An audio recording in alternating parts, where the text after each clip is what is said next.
Le manoir de Kerno, son grenier du XVIIe siècle, son parc de 31 hectares, son logis et ses dragons. Barbare, pour sortir de ce monde, vous allez devoir terrasser le dragon.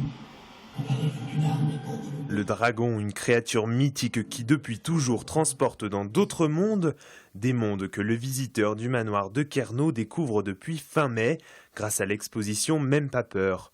Au fil de la visite, on tremble dans la glaçante crypte de l'effroi, où on se laisse prendre au piège des voix ensorcelantes de Merlin et Viviane, un univers qui a su envoûter l'imaginaire collectif. De Narnia, en passant par Bilbo le Hobbit ou le Seigneur des Anneaux et bien d'autres encore, et de pouvoir justement montrer que tous ces univers ils se sont abreuvés à des références historiques très très importantes en littérature, mais pas que.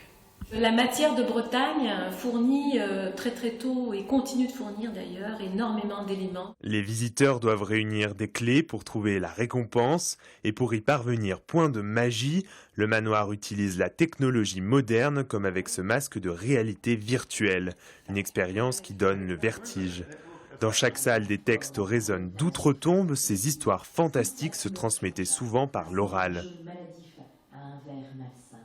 Une manière originale pour ces touristes d'explorer le folklore breton.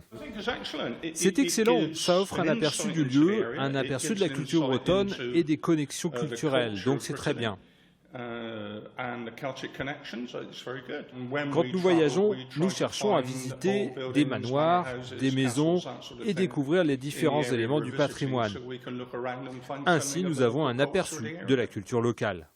L'héritage des croyances populaires, à chaque lieu sa croyance. Au château de Kerjan par exemple, c'est une exposition sur la foi qui est à découvrir.